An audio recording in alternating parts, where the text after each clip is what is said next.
Hey guys, welcome back. I'm doing another recording this week of our most recent office hours. I do these every Thursday and I don't record our meetings. And so many of the participants have asked for just a recording of the opening notes that I read. So when I have time, I'm going to do this as often as I can. It's not going to be every week by any stretch, but I just happen to have a little time right now. So these are last week's office hours notes. The title of last week's office hours was called Swamp Days and Celebrations. And I decided to do this as a YouTube video because a lot of us in one-on-one sessions have been talking about this idea of staying, not abandoning. And I think innocently, somehow, maybe this has come across to some people as involving other people. And when I say staying and not abandoning, I am only ever talking about staying here within and not abandoning ourselves. This really has nothing to do with other people. It's great when other people can be the catalyst for this, they can be the trigger for this. But when I say stay, when I say don't abandon, I mean stay here, fully present to what is inside you. Don't abandon yourself. So I'm going to open with a little excerpt from a poem by Albert. It's either Albert or if you're French, Albert Camus. In the midst of hate, I found there was within me an invincible love. In the midst of tears, I found there was within me an invincible smile. In the midst of chaos, I found there was within me an invincible calm. In the midst of winter, I found there was within me an invincible summer, and that makes me happy. Every single one of us has within us a sanctuary, a stillness, a peace, a place where joy is the only thing that makes any sense. Sometimes I find myself retreating to this space to recharge, to be reminded that I am more than the human experiences I collect along the way in this worldly path. Making time for stillness for me is not so much a practice as it is a gift. I offer the deepest part of me. Sometimes in the midst of silence, I am reminded that this life does not ask to be made sense of. It only asks to be lived. I did a little research on the author of this poem and discovered that Camus lived through war, chronic illness, and great loss. He saw people lose hope and give in to despair, but he also saw people who found reasons to keep going, to thrive. He refused to be crushed by the weight of the world. Camus felt within himself an innate spirit of peace, of well-being, even in the face of absurdity. Every one of us faces these metaphorical winters. There's no way around it. We face loss, disappointment, and even despair. But there is within each of us something deeper, more stable and timeless. Even in the darkest times, we can still find that sanctuary within, a place that is unmoved by the passing weather of human experience. What I'm finding more and more is that it is actually the experiences that seem to cause us the most angst and discomfort that are actually the ones pointing us home again and again to that sanctuary. So, in a sense, we can begin knowing on a felt sense level in the belly that even the murkiest of days can actually be the greatest openings to home, to light, to peace that has no opposite. Yesterday, I sent an email mentioning the idea of swamp days and celebrations for our opening topic in office hours. And as usual, that topic came to me because of one of my own experiences earlier in the week. I had what felt internally like a swamp. A couple of days in a row with wild energy in my body, some murkiness in the situations and people around me, and a lack of clarity that did not want to be seen through. It wanted to be fully experienced. Thankfully, in the midst of my swamp, there was a tiny, faint flicker of light that simply said, trust this and stay. Stay. Do not abandon this swamp in search of clearer, lighter territory. Stay here in this. My body moved through periods of vibrating energy, the kind many of us have learned to call high cortisol or high adrenaline. It was like a class 4 rapids pulsating through from head to toe, churning, almost combative. My mind offered images and stories to explain it: anger, rage, something wrong that needed to be fixed. More specifically, someone wrong that needed to be fixed. Thankfully, I had already scheduled a one-to-one session with my own coach, Jessica. I described the rapids running through my veins, the stories of anger, and the faint flicker of light that held me steady and still in the swamp. She smiled and said, "You do know what we need to do now, right?" And I laughed because I already knew the answer. Yeah. Swim down. Stay in the swamp and swim down. Leave the stories of others and what should be and victim. Leave those all on the shore and swim down into the swamp. So together, that's what we did. We swam down, not away from the feelings and the emotions, not away from the sensations in the body, but deeper in, not up in explanations or ideas of solving or figuring out or even understanding, but down into the murkiest swamp of sensation, emotion.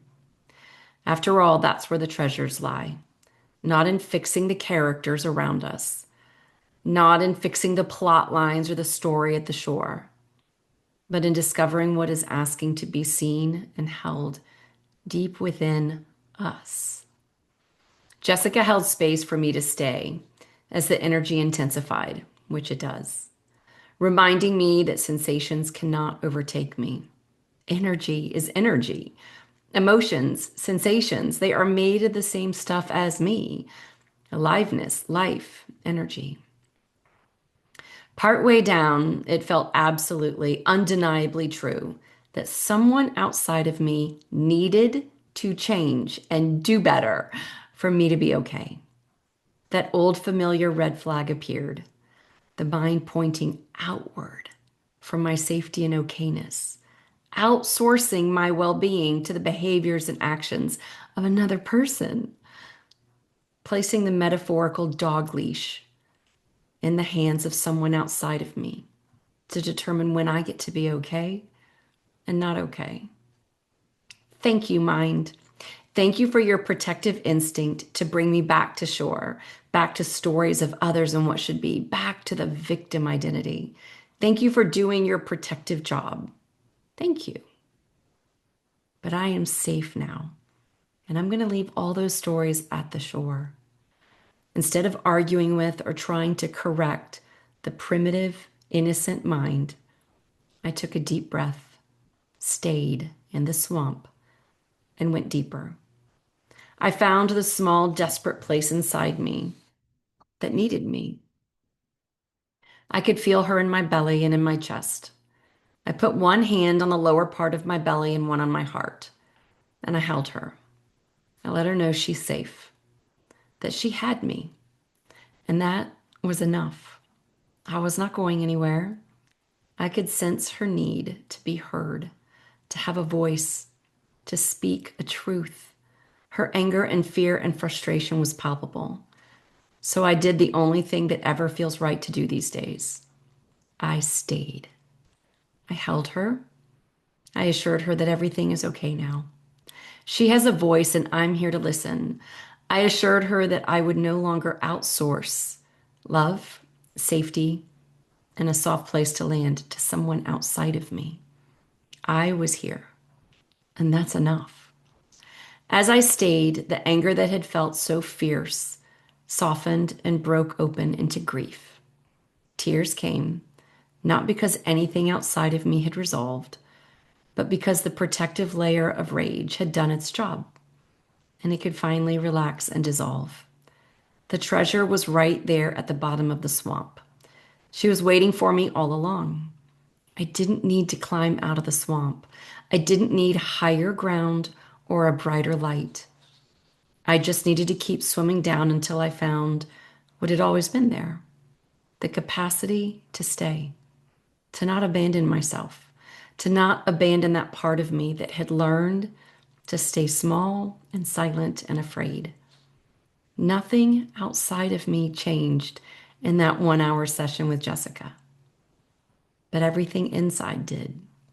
That swamp had never been something to avoid. It was a gift, an invitation to find the treasure within.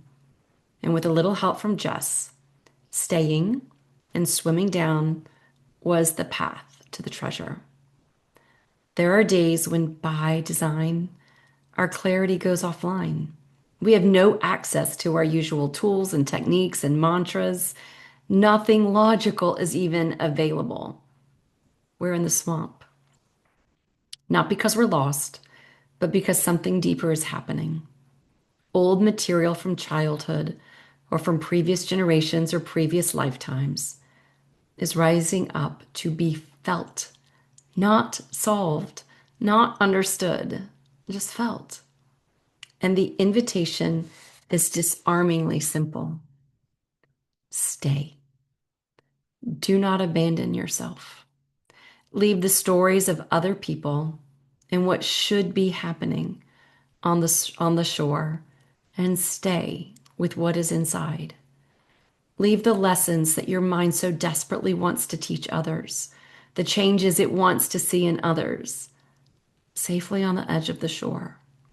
There will be time for that later when the body is softer, resting in its own safety, its own well being, and its own deep sense of okayness. So for now, stay. Stay with sensations. Stay with the vibrating, the pulsing, the class 4 rapids. Stay with the trembling. Stay even when every part of you wants to run, fix, or make something or someone different or better. You already know one of my most favorite phrases: I will no longer abandon myself. But now I have a second one that has been swirling through me this week. I am here now in this. I am here now in this. It reminds me that whatever is happening right now is not personal. It is not about this little character, Missy. It's simply here, and that makes it trustworthy. And when I can be here now in this, that is its own reward. Sometimes that is the greatest celebration available to us. The quiet miracle of not leaving our own experience. In this staying, something timeless becomes visible. As our poem at the beginning of Office Hours described, the miracle is not the absence of winter or hate or chaos. The miracle is knowing that even in the midst of those things, there is a sanctuary within us that is stable, safe, timeless, and eternal. When we rest there, paradoxically, the world outside of us begins to rearrange itself to match what is inside. And I'm going to end with a poem that I wrote last week. It's called Beyond the Walls. There is a way of living inside the story where the words become walls, where every sentence closes in on itself, where the past feels airtight and the future already decided. Inside the narrative, I am the one who was wronged, or I am the one who is wrong. I am the one who must understand, the one who must resolve, repair, and redeem. I need to take a sip of water. Hold on.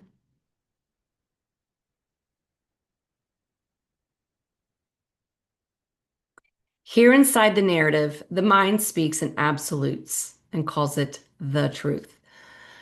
Of course, I have a tickle in my throat now. But there is another way, a quieter posture, a wider seat. From pure presence, the story is still here, but it is no longer the room I live in. It is something I can hold, the way I might hold a child mid tantrum, not dismissing, not correcting, not believing every word, just holding from presence. The story becomes sound rather than a command, unstable weather currents rather than my identity, movement rather than meaning. I am no longer inside the narrative, bracing against its conclusions. I am the space in which the narrative rises, trembles, softens, and changes shape. Here, nothing needs to be resolved in order for peace to be present. I want to just read that one little piece again.